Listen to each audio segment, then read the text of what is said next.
आज जी Pankaj ji, good morning. Good morning जी sir, आपका सवाल। मेरे पास इन्फोसिस का शेयर है 164 1920 रुपए के भाव से। तो मुझे क्या करना चाहिए? अभी होल्ड करना चाहिए या एवरेज करके कुछ नया लेना चाहिए? के लिए ही आपने अपनी पोर्टफोलियो में शामिल कर रखा है, लॉन्ग टर्म के लिहाज से ही पूछ रहे हैं आप ये? लॉन्ग टर्म के लिए। ठीक है, 1910 की खरीद है, जाहिर सी बात है 1578 के लेवल पर कारोबार कर रहा है, आप लॉस में हैं। 330 रुपए प्रति शेयर से ज्यादा के लॉस झेल रहे हैं इन्फोसिस में। 154 शेयर्स हैं, तो लॉस ठीक ठाक हो गया है इनको। और इन्फोसिस जैसा जायंट आप देखें तो इसने निराश तो किया है अपने इन्वेस्टर्स को। 1 महीने में 11% टूटा है, 6 महीने में 16% से ज्यादा टूटा है। इनफैक्ट पूरा आईटी पैक ही दबाव में था पिछले कुछ वीक से, लेकिन इस रैली में अभी आईटी ने एक रिवाइवल दिखाने की कोशिश की है। लेकिन स्टॉक पे प्रकाश जी से समझते हैं कि क्या रणनीति फिलहाल आप अपनाएं। चार्ट्स पे कैसे प्लेस्ड है प्रकाश जी इन्फोसिस?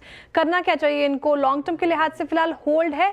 क्या लगता है इनको जो 1910 की इनकी जो खरीद है वो वापस आते दिख रहे हैं आपको? ठीक है, सबसे पहले बात है ये बहुत ही अच्छी कंपनी है आईटी क्षेत्र से। अगर अच्छी में अच्छी कंपनी में भी आप डरोगे तो फिर क्या करोगे? अभी स्टॉक मार्केट में है, कभी कभी प्रॉफिट कभी कभी लॉस होता है। मुझे लगता है कि आईटी क्षेत्र में एक अपमूव मिलना चाहिए। काफी टूटा है, बाउंस की उम्मीद कर सकते हैं और आपके पास बहुत ही अच्छी कंपनी है, तो होल्ड कीजिए ना, घबराते क्यों है?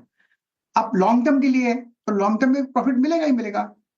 मेरे ख्याल से ये जगह है बाय करने की, लेकिन एक सिग्नल मिलता है 1620 के ऊपर तब चला जाता है, तब एक बाय कर सकते हैं टेक्निकल रूप से।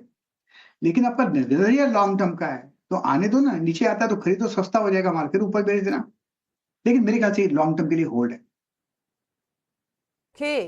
तो ये थी राय इन्फोसिस में। जिस तरीके से हमने देखा था कि लास्ट वीक के एजेंशिया के नंबर आए थे और नंबर्स के साथ साथ जो गाइडेंस आई थी, जो कमेंट्री आई थी, वो वीकर साइड में थी, जिसके बाद आईटी पैक में इनिशियली हमें ट्रेडिंग सेशन में तो प्रेशर देखने को मिला था, लेकिन वापस से एक रिवाइवल आ गया था आईटी पैक में ही। चलिए आगे बढ़ते हैं और अगले जो दर्शक हैं हमारे साथ जुड़े हैं दिल्ली से, गजानन जी। गजानन जी नमस्कार।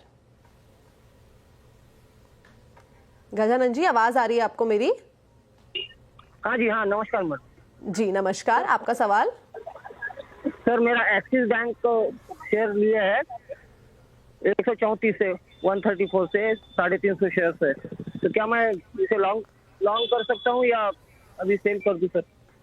ओके, ठीक है। तो एक्सिस बैंक है जो खरीदारी का भाव है 1034 है और 350 शेयर इनके पोर्टफोलियो में है। और ये रचना मैम ने भी अपने पिक में दिया था। उसके बाद 1090 के जो टारगेट्स थे वो ऑलरेडी आज के सत्र में हमें कवर होते हुए दिखाई दिए हैं। आज का अगर हम हाई की बात करें 1096, यानी कि अपने हाई, आज का हाई इस टाइम पे अपने ऑल टाइम हाई पे ही कारोबार कर रहा है, डे हाई के आसपास।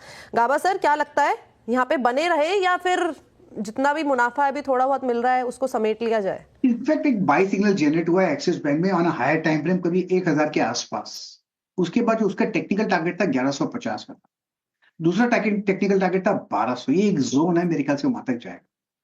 अगर आप ट्रेडर हैं तो profit book on the way up, otherwise continue holding it. अच्छा स्टॉक है, अपमूव मिलना चाहिए।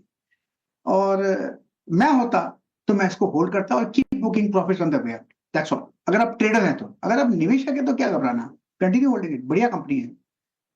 होल्ड करने की राय मिली है। एक्सिस बैंक बढ़िया कंपनी, डे हाई पे कारोबार करता हुआ अच्छा खासा मूव इस पर्टिकुलर काउंटर में हमें देखने को मिल रहा है। इनफैक्ट पूरा प्राइवेट बैंक्स आप देखें, HDFC bank, Kotak bank, axis bank, ICICI bank अच्छा परफॉर्म